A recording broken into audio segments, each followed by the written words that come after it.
Welcome to Mortgage Talk 101 here on Super Talk 1270. Time to look behind the numbers. Buying, selling, refinancing. Mortgage Talk 101 addresses real issues in real estate. Now, live from the Super Talk 1270 studios, here's Mortgage Talk 101 host, Joe Sheehan.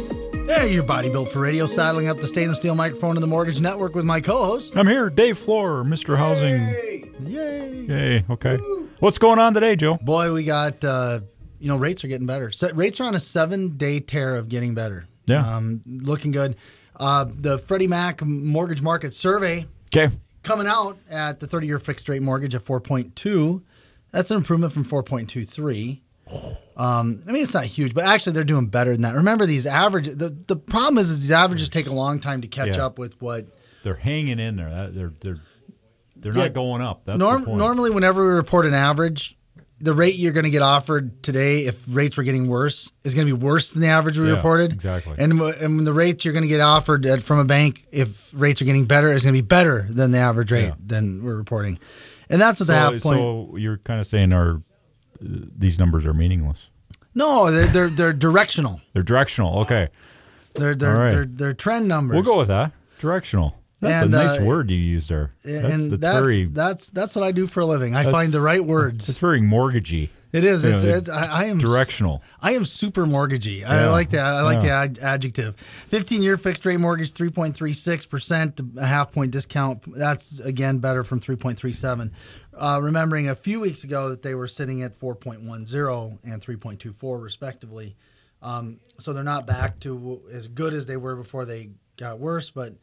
But if you've just been within the last couple weeks, you shouldn't have experienced too much of a change. But they did get worse for a little while there. So that's what's going on today with the Freddie Mac mortgage market. So now I got a prediction here from our friend Elliot Eisenberg. Nobody's going to raise rates. Graphsandlaughs.net.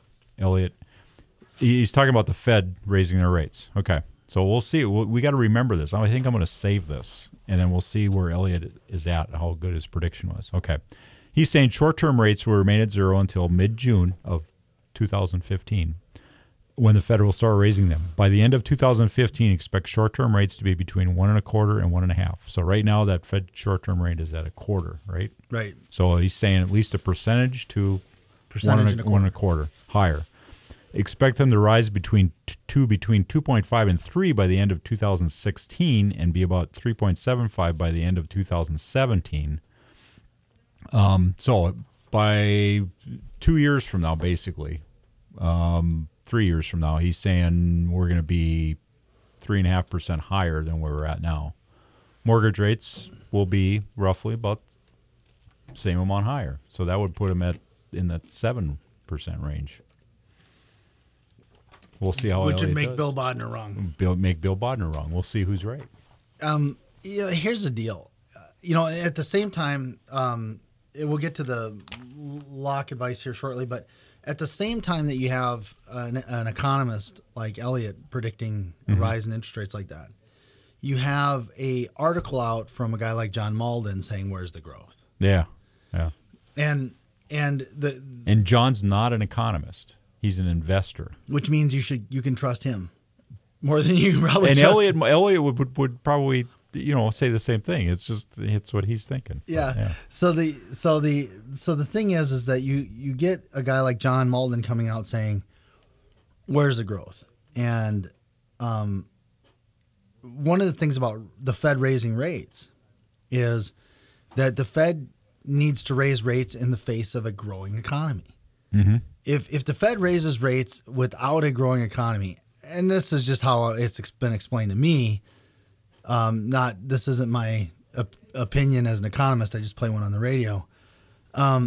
You play it well. Yeah, right. Yeah, I pretend one. I pretend one on the radio. Hey, you do it wonderfully. But the way it's explained to me is that if you raise rates in the face of an economy that's not growing rapidly enough, yes, you invoke the D word, deflation.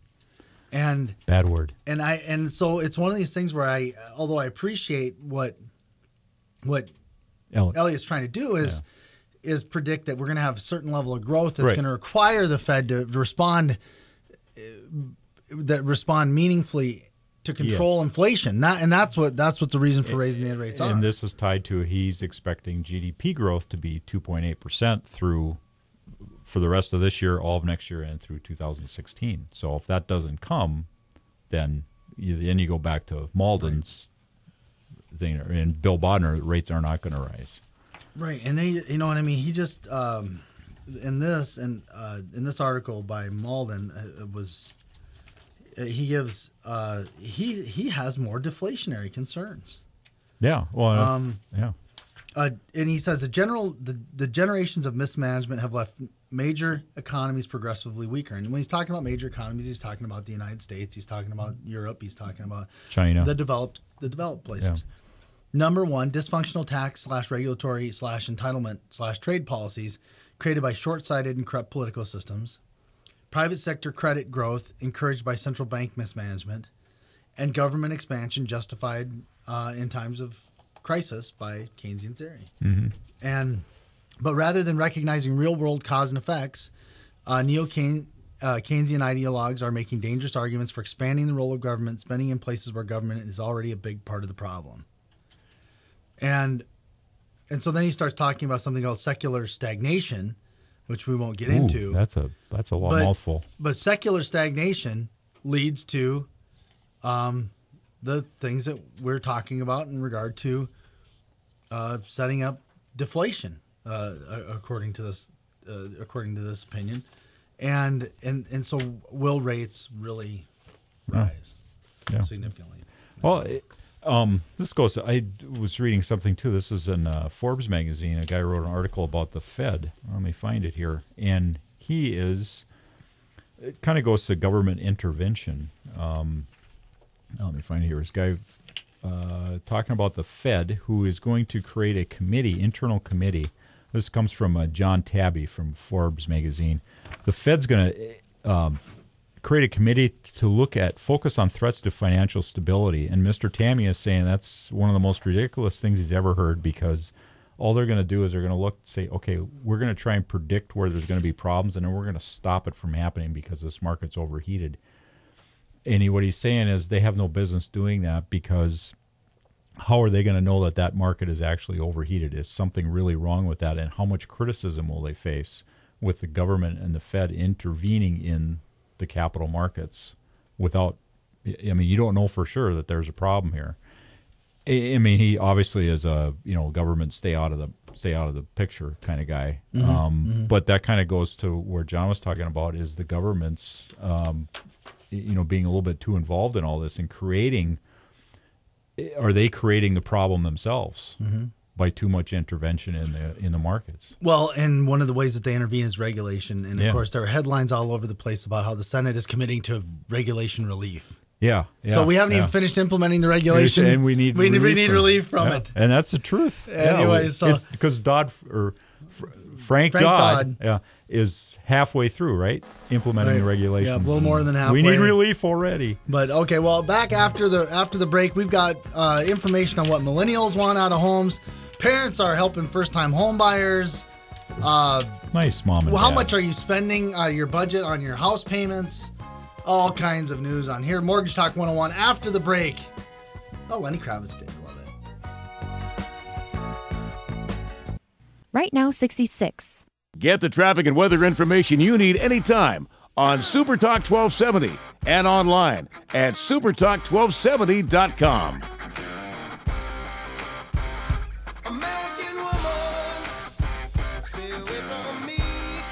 See, there's a guy who has original style, so he never has to be original. Yeah, Lenny. Yeah, cover the song, but I'm going to do this so that Lenny can do it better. Yeah. Lenny, anyway. That's the truth. American woman, Janet Yellen. She's an American woman. There you go. What's she head of the Fed? Well, this is kind of interesting. The Fed last week, Fed voted 8-2 to maintain short-term interest rates at the near zero level that they've been at since December of 2008. The two guys that casted dissenting votes to this were Plosser and Fisher. It was the 6th dissenting vote cast by Plosser and the 8th dissenting vote for Fisher. I think they're both retiring sometime next year. No, Fed Chair Janet Yellen has never cast a dissenting vote on the committee since she's been there. She was the member of the Fed Board of Governors from 94 to 97 and is the San Francisco Regional Fed President 2004 through 2010. Never cast a dissenting vote, so she's a get-along kind of lady.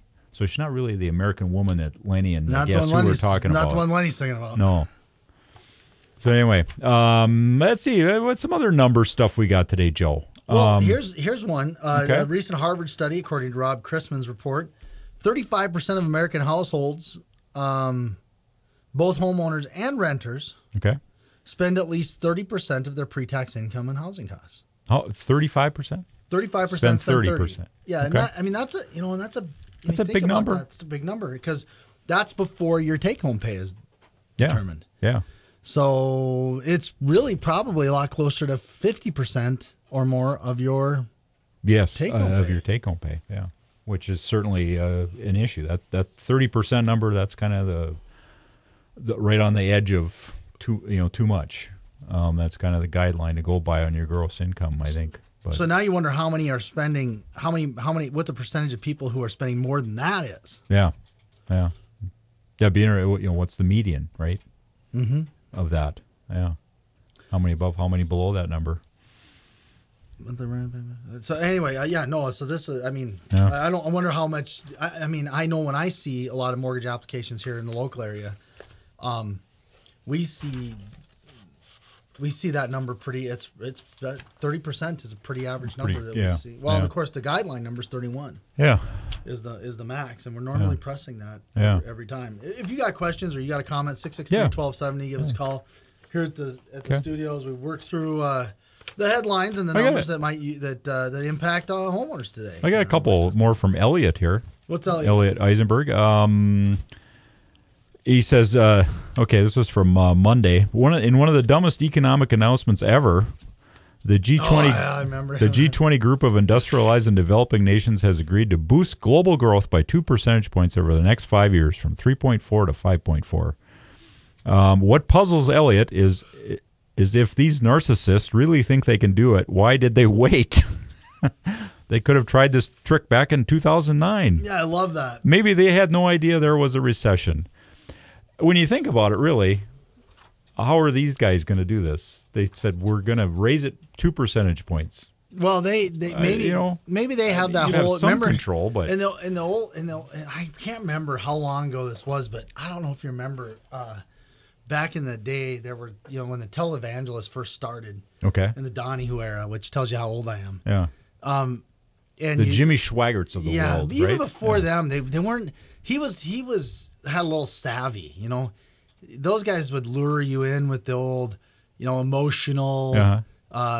You're feeling down. We'll make you feel better stuff. Okay. But then there was the other crew that was out there that was just name it, claim it. Yeah. No. Name it, claim it, guys. Remember those guys, Jim? Jim remembers them. It's like you just got to name it and claim it. maybe these guys. That's what they're doing. Maybe these guys got a hold of this G crew, the G20 crew, and they're out there. You know what? We tried everything else. Let's just call it. And as far as I can see, some of these televangelists are living pretty good. Yeah. So what we got to do, guys, is we got to go out there and name our growth and claim it. There we go. And somehow someone will just send it in. Make it work. And now, so the next thing is, will you start seeing the G20 grow the economy ads? You know, brothers and sisters. There we go. We can grow this economy. Yeah. What you got to do is just send a check. And you sound eerily like Bill Clinton there. I think you could bring Bill in. You have another story that kind of relates to this.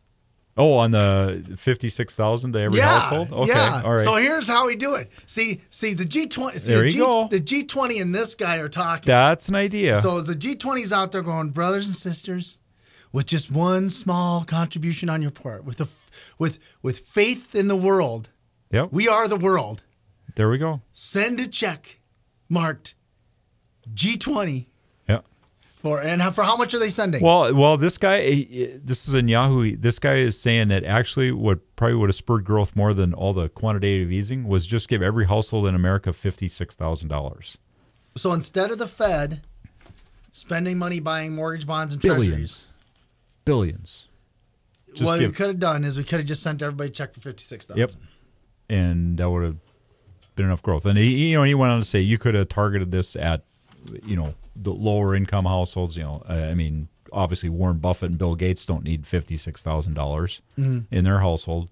So you could have whacked a few people off the top side and given more to more people, more to lower income households. Right now you have somebody on the other side of the radio saying you can't send that money out to people because they'll just spend it. Yeah, they'll just spend it.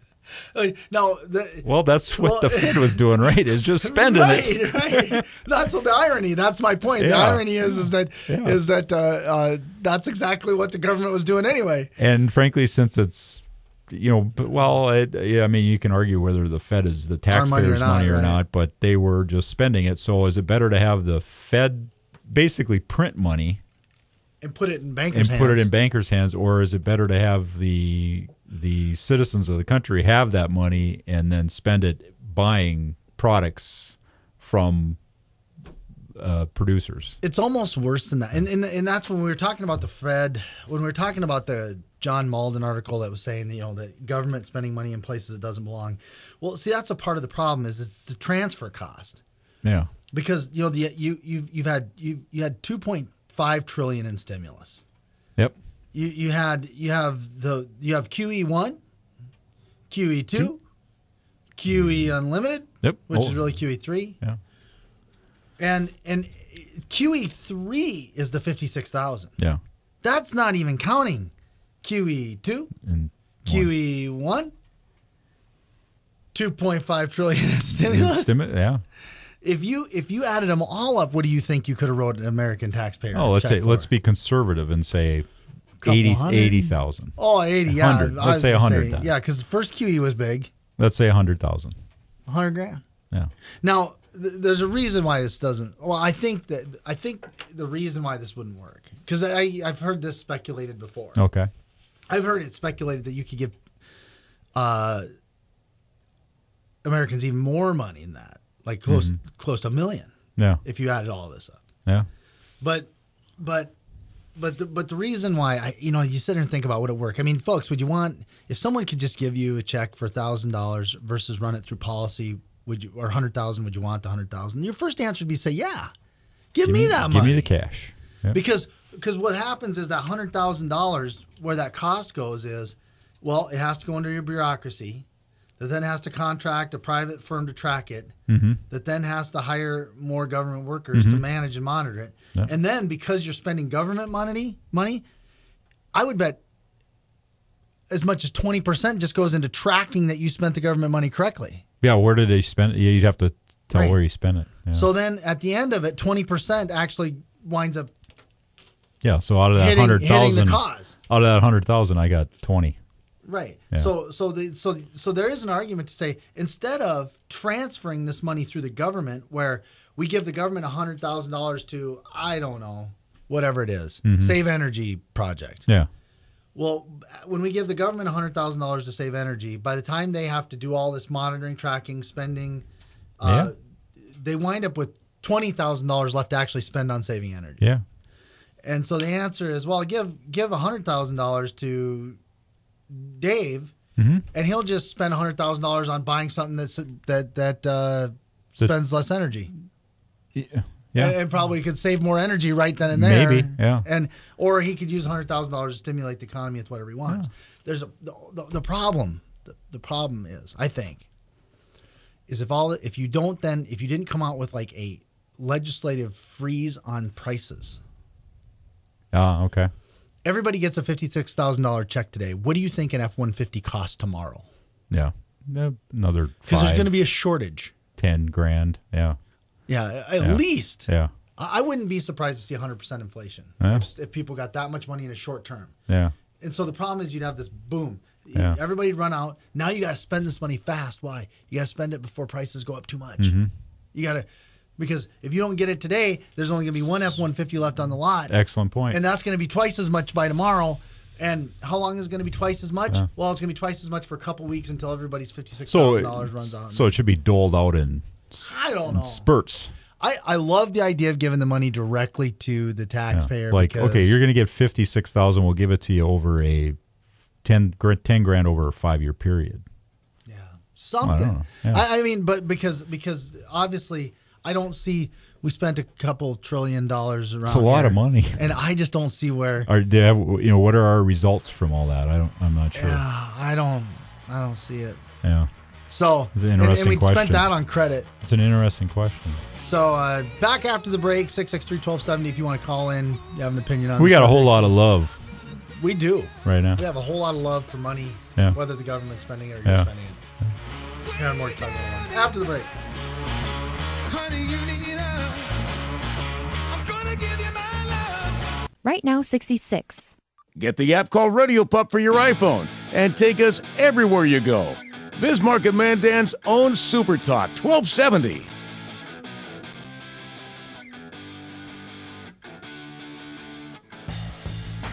Yeah, I like that. That's a good tune. Good tune. Like Fly away. Back with Mortgage Talk Let's 101. Okay, you got something. I about got the one more spread thing sparing here, money, Joe. but I've got a question. Okay. And 663-1270 if you want to call in. So, your significant other, you give her, or you, in my case it'd be her, but so you give your significant other, you have some cash or you have a credit card available. Okay. And you come home and she goes, you know what? I improved the household today. Oh, Fabulous. nice. Yeah. I spent $100,000. I've heard that before. Not 100,000. Well, so but I spent $100,000. Yeah. So you start walking around the house, Mhm. and you go in the car, you go in the garage, and you look for the new Beamer. Yeah, sure. No, nothing there. No. Nothing in the garage. No. Okay. You're looking around for the new siding. No. Nope. No new siding. New roof. No what?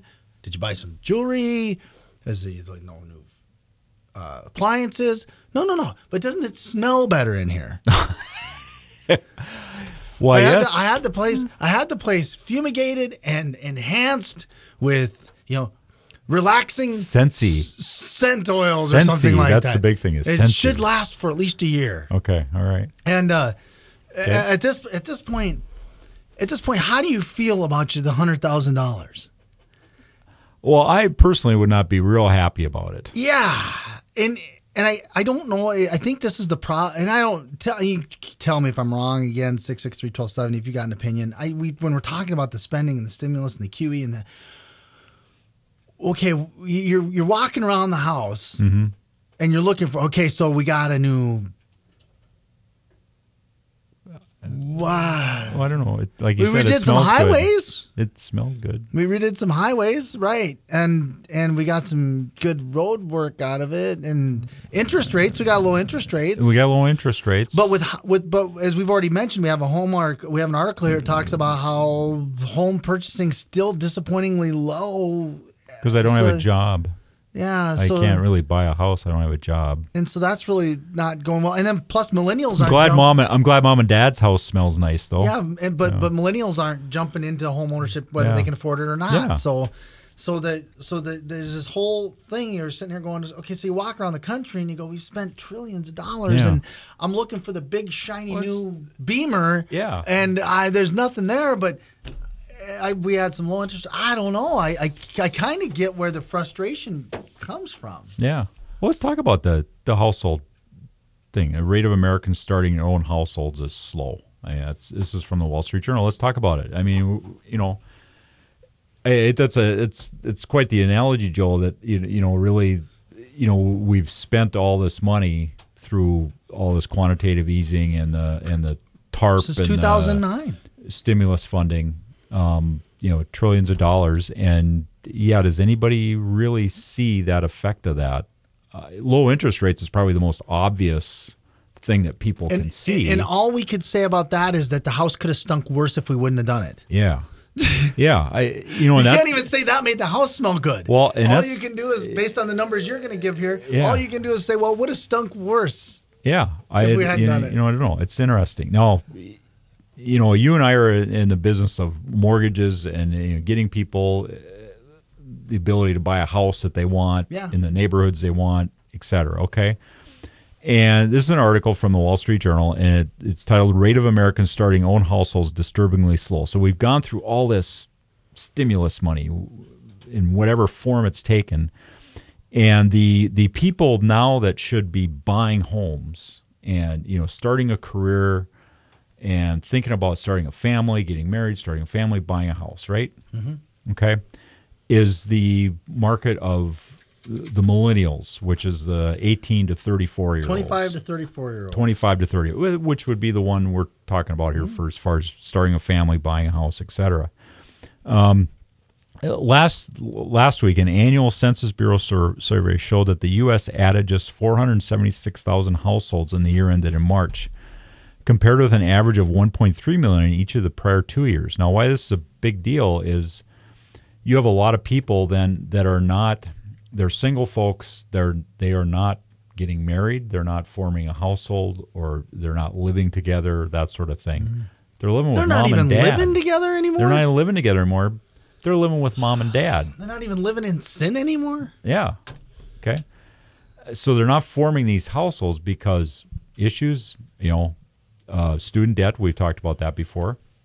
So that's driving, can they afford to rent a place on their own, let alone buy a place? So it's more, mom and dad have got, they're the empty nester. They've got room in their big house that they have. So, well, hey, live here for a while, save your money, right? So that affects the economy as a whole. These kids are paying down their debt that they have for student loan debt. They're staying at home and probably just not flat out spending money in the economy. They're not buying houses. They're not buying cars, etc. Well, these millennials might want to get the memo because their parents want smaller spaces too. Yes. There's an article out with Market Watch. Both boomers and millennials want smaller spaces these days. But millennials aren't attracted to traditional styles. Instead, they're looking for modern homes that are cost and energy efficient. Anyway, so if boomers move to smaller spaces too, now where are you going to go? Exactly. No, the survey went on to indicate that, the U.S. population grew by 2.3 million last year. Now, if household formation continued at the rate of the past few years, the U.S. would have added 1.2 million households last year. Instead, we have the number of the 476,000, and all of those, the majority of them were renter households, not purchasing households. Okay,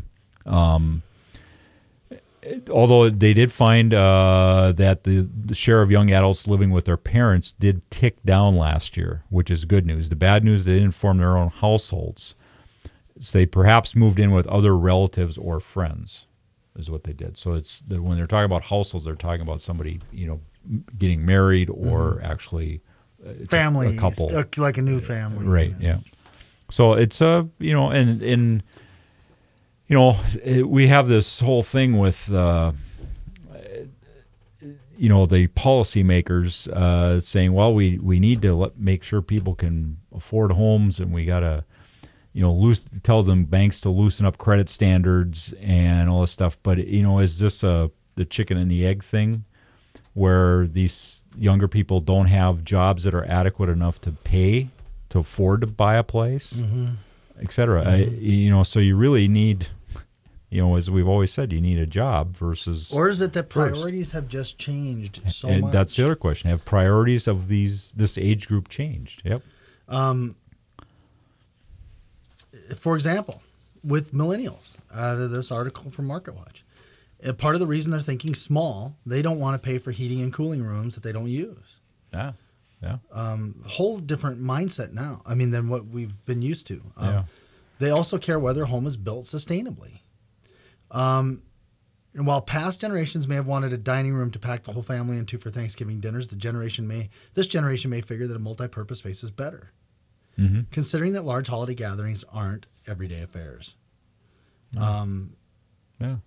Just starting to look at things differently. A little bit different. The point is, the millennials have no plan of extending the courtesy of their kids living with them. Yes. Yeah. They want smaller spaces. If we have kids, they're on their own. They're looking at their current situation right now and going, sucker, we ain't going to make that mistake for our kids. We're not going to have the space for them to come home for Christmas. Who's stepping up to help people buy homes if they want to buy a home? Helping helping young people buy a home? Parents? Mom and dad. Mom and dad. Mom and dad banks step up aid to first-time home buyers. The Bank of Mom and Dad is playing a growing role as lender of last resort for a housing recovery struggling to provide more traction for the U.S. economy. Last year, 27% of those purchasing a home for the first time received a cash gift from relatives or friends to come up with a down payment. This comes from the National Association of Realtors.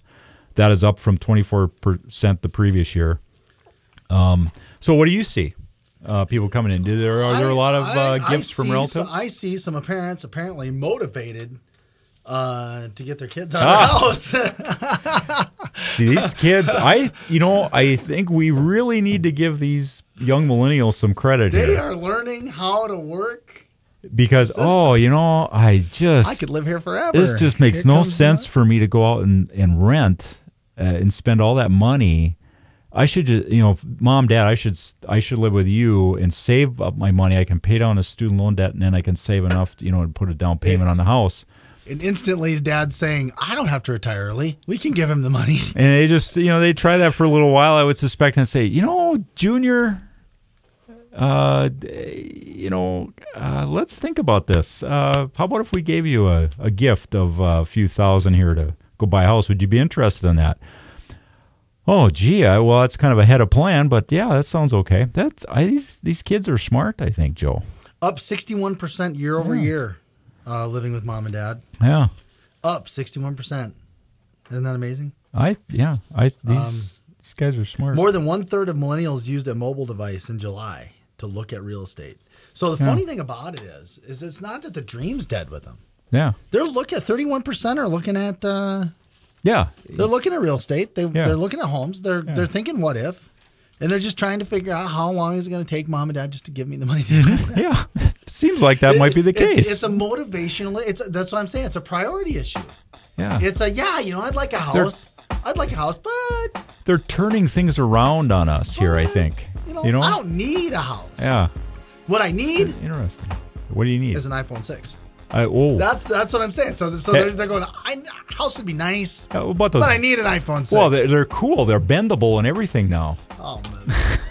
All right. After the break, more Mortgage Talk 101. We'll have more millennial stuff, and then we'll talk about income comparisons and what we're spending our money on. Oh, okay. Right now, 73. Your news leader, weeknights at 6 and 10. Super Talk 1270.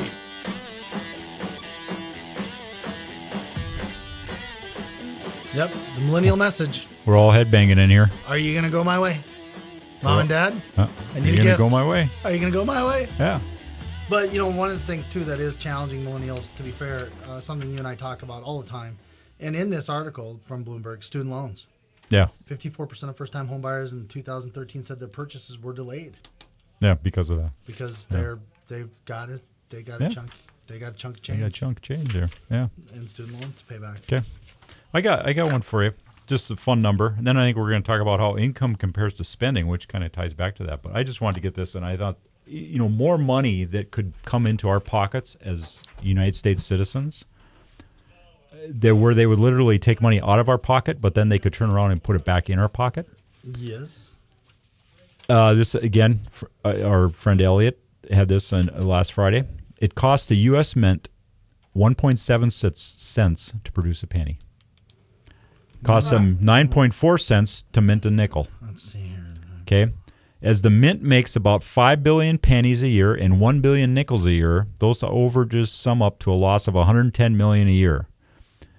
Being a penny pincher, I say stop pushing pennies, or at least make them out of steel, not increasingly costly zinc.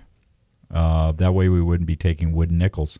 So they could literally, the U.S. Mint could take money out of our pocket, no more pennies and nickels, but then they could turn around, going with our previous discussion, and give us, everybody, that when they stop saving, $110 million a year.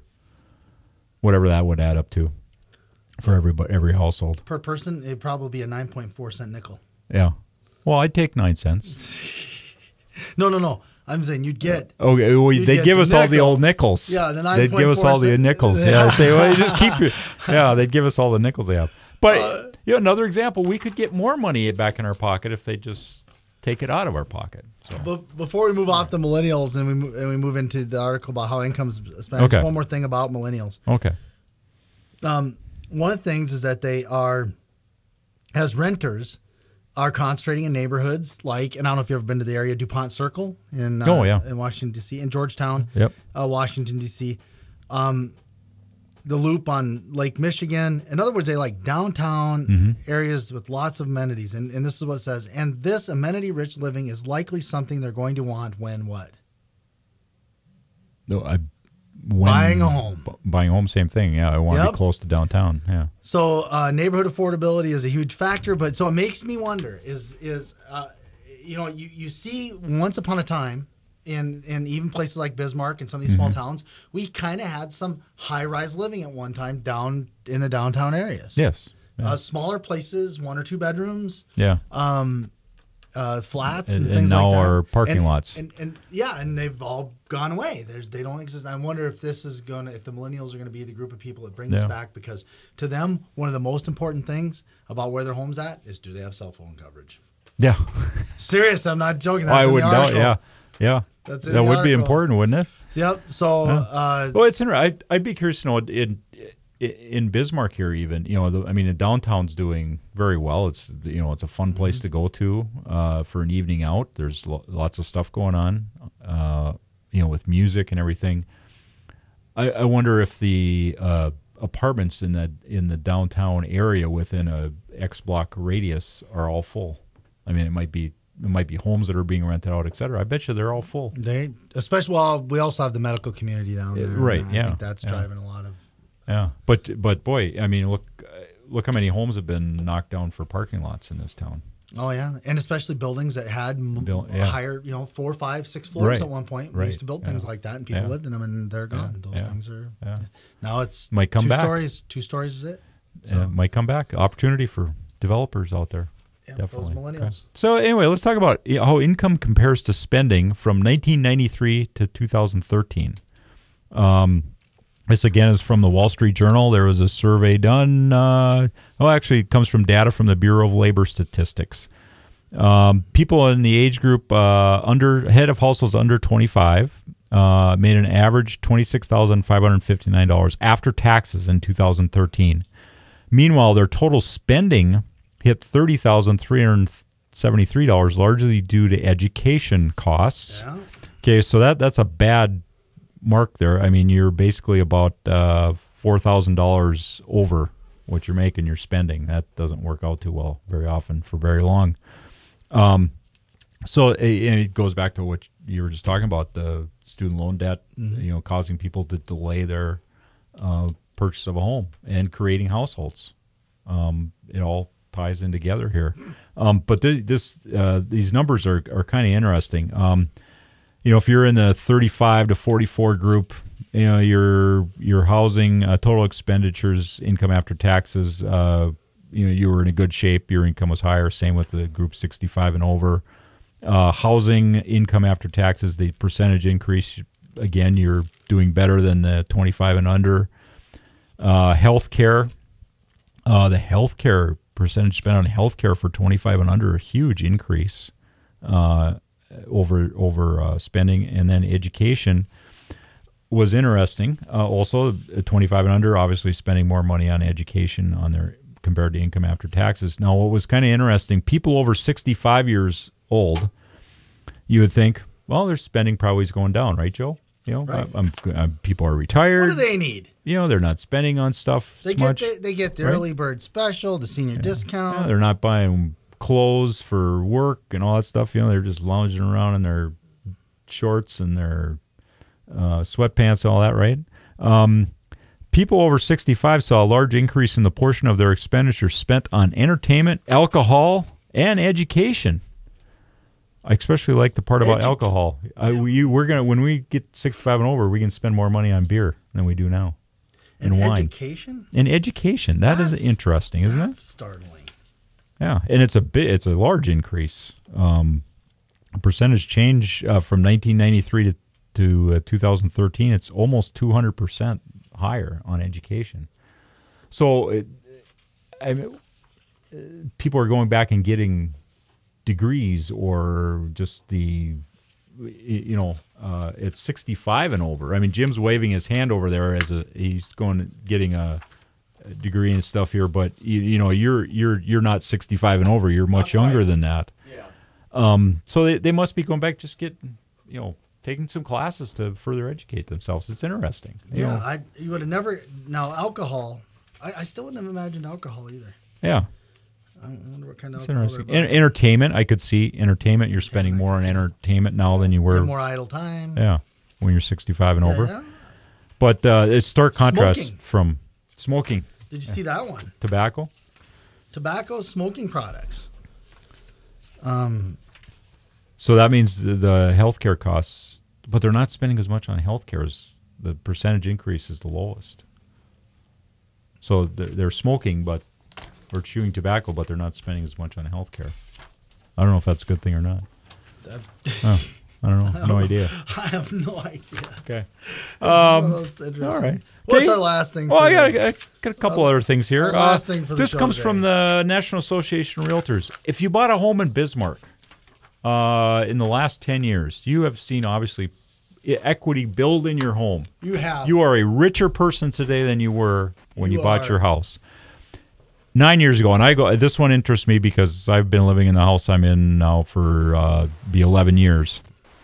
My housing equity gain has been over $112,000, according to the National Association of Realtors, in a 10, 11-year period.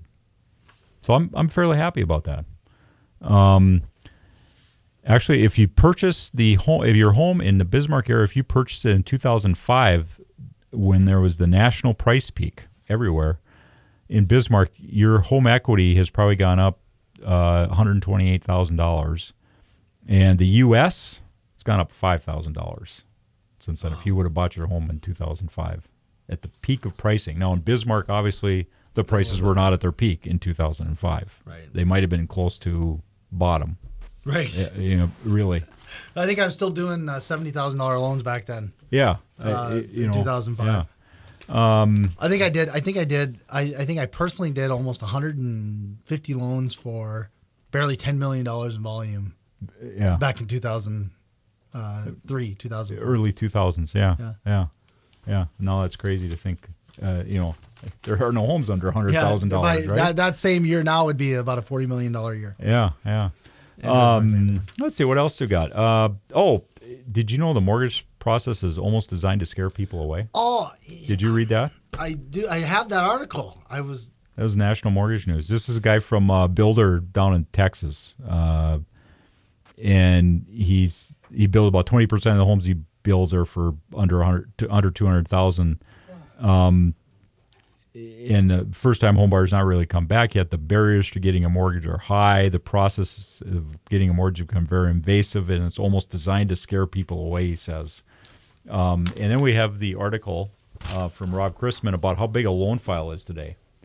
MBA Mortgage Banking Magazine noted 85% of all loan files contain 400 to 2,000 pages.